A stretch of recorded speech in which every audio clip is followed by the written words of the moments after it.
Hey everyone, this is a new 2024 A17 Pro iPad mini, and I've been using it for the past few days. And immediately prior to switching to this iPad mini, I was using the previous 2021 iPad mini, which I've been using since the day it came out many years ago now. And I've been a huge fan of the iPad mini for the past few years, so I've been eagerly waiting for an update. And I gotta say, I'm happy with this new device, but it's not a massive update as I'm sure we all kind of expected. There's no massive design changes, no crazy new features, but there are some nice small things that do make the overall experience a little bit better. This is definitely the most iPad that you can buy today, if that makes sense, and it is also my favorite iPad model. Okay, so first up, the design. The design here is the exact same as the previous generation. There's really no changes whatsoever, but the colors are actually slightly different. I have the purple model, I had the purple model last time, and the purple is actually a bit lighter this year, giving it a nice pastel look that's way cleaner than the previous model, which had this really kind of like off-putting, kind of dim shade of purple. It was fine at the time, but I was never really that big of a fan of it. And even the matching Apple case has a lighter color tone as well. And I feel like this iPad does kind of need like a cover or case or something, preferably with a stand, so I've been using the Apple one, which is pretty decent. Now I also did find on Amazon there are some really weird kind of like Magic Keyboard clones for this iPad mini. I haven't tried them out. I'm very curious about them, but I'll leave some links in the description down below if you want to check them out for yourself, and if you do buy them, let me know how they are. Now the new Mini now supports the new Apple Pencil Pro and still the cheaper Apple Pencil models as well, and the pencil here is perfect for drawing, note-taking, and also just selecting things with a bit more precision for different types of work. It makes the Mini into a perfect little notebook. I can write down quick ideas, draw up concepts, and if I have to select certain things when I'm editing photos or video clips, it just makes it a lot more precise. It also still attaches magnetically to the side and supports Find My as well. You also do have things like squeeze and barrel roll and all those new gestures that Apple introduced with the Pencil Pro. And obviously depending on what you use the iPad for, you might not need this pencil, but for me personally, it's an essential accessory and I use it very often. The iPad also does have two cameras. The one at the front is good for things like FaceTime calls and quick videos. Okay, so this is what video quality looks like and what the audio quality sounds like from the microphones on the iPad mini. You can judge for yourself, but looks pretty good. And the rear camera has a flash module that helps with things like scanning documents. But the iPad mini's biggest feature is of course its size. You can comfortably hold it with one hand, it fits in a small bag or even a big pocket, and it's perfect for flights. Like, this is my go-to device for long flights. I mean, even though I have the 16 Pro Max, I still always use this for watching videos either at home or when I'm flying somewhere I want to download a bunch of movies and TV shows.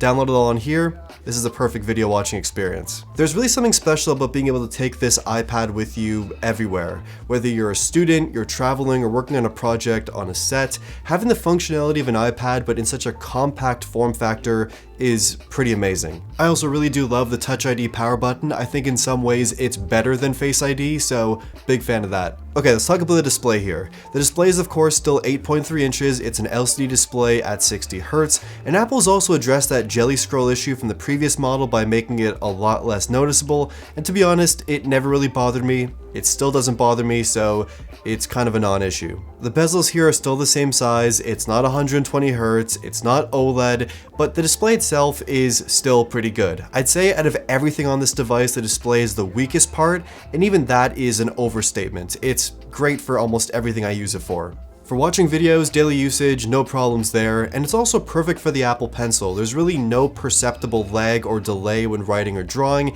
It feels very natural, as if you're writing on a piece of paper. Okay, so that's the design, that's the display, that's what you're getting here with this iPad, but what can you actually use it for? This iPad is powered by the A17 Pro and an upgraded 8GB of RAM. Of course, watching videos, great experience, gaming, also a great experience, pair a controller, you can play almost any game on the App Store that's supported, it's going to run smoothly. Even if it doesn't have the latest processor available, this iPad can still run games very well. But a big surprise here is Final Cut Pro for the iPad works really well here on the Mini. It runs great, and obviously I wouldn't do like super long video editing sessions on an iPad mini, but for short things like TikToks or other short videos on the go, it's kind of perfect. There's also of course no Magic Keyboard, but with the Apple Pencil and Touch, you can do most things really well in Final Cut Pro for the iPad. And for 3D design, I've also been using Shaper 3D, which surprisingly is a great experience on the Mini. With the Apple Pencil and the Mini, I can draw and do 3D design pretty much anywhere here and send things off to my 3D printers to print on the go. I wasn't expecting to actually want to be doing 3D design on the smallest iPad model, but it surprisingly runs really well, and I have no complaints here. I hope to do even more 3D design wherever I'm traveling. Now, this is not nearly as fast as the iPad Air and iPad Pro, but it does a lot of things really well. Being able to even run these pro-level apps is pretty crazy to me. And iPadOS 18 runs really well on this iPad, and it's also packed with a lot of really cool features too. You can also theme apps, change the colors, and place them basically anywhere, as well as place widgets anywhere too. And I know it's a small thing, but having a native Apple Calculator app finally on the iPad is a wonderful, wonderful feature. And it's not just a basic calculator app, it actually has a currency conversion built in, and you can actually just write out equations beyond just normal math equations, and it solves them very quickly, and it's a pretty cool feature.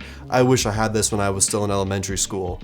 And you also of course do have multitasking with split screens. You can have two apps open at once, and using the device both in landscape and portrait modes both feel very natural and very smooth. The Files app is much better now too, with USB-C support for external drives and more, and iPadOS and iOS in general are as complicated as it's ever been, but also as feature-packed and useful as it's ever been. A lot of the things we've asked for are finally here in iOS and iPadOS, and I'm really happy with the experience on this device. Okay, now let's talk about Apple Intelligence, because Apple and everyone else are talking about it. And it's not an absolutely groundbreaking thing right now, and there's more features to come, but there are some kind of cool, useful things that have been added. Apple rolled out its first wave of AI features with 18.1, which has the absolute bare minimum of things that were initially promised, but there's things like notification summaries. There's also the writing tools feature, which works across the operating system and in the Notes app.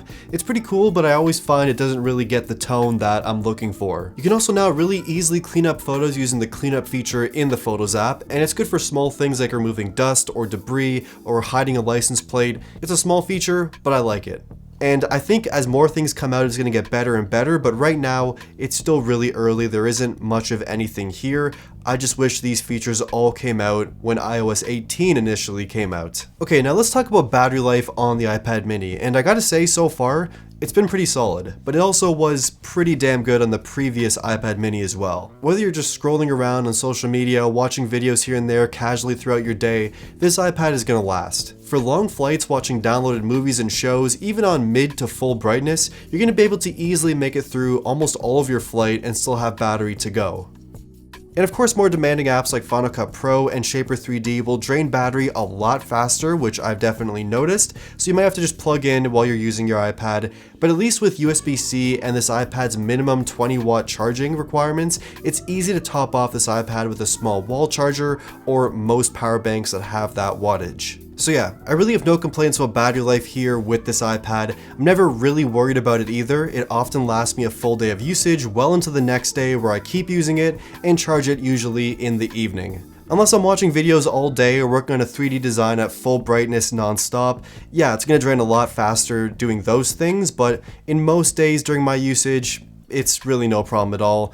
Battery life is amazing here. So that's the new 2024 iPad mini 7th generation A17 Pro, whatever you want to call it.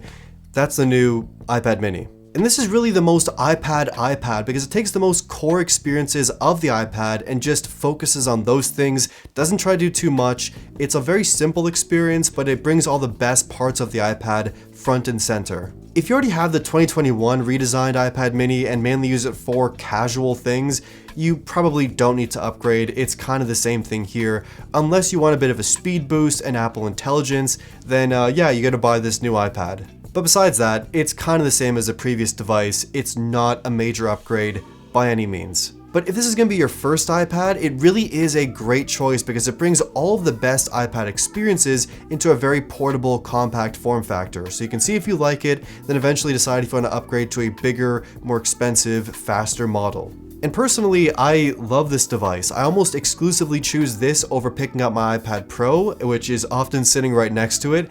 I just love how portable it is, how thin and light it is, and it can do like 80 to 90% of the things I use my iPad Pro for, but just in a more portable form factor. So yeah, I do like this iPad quite a bit. I really enjoy using it, but obviously it's not like an essential device for everyone. Some people are gonna want one, some people have absolutely no use for a small iPad, but that being said, if anything in this video sounds appealing to you based on this device, then give it a try. Take a look, see what it's all about, and hopefully you enjoy it as much as I do. But yeah, let me know in the comments down below what you think of this iPad mini. Do you like it? Do you hate it? What do you think should have made it to this update cycle?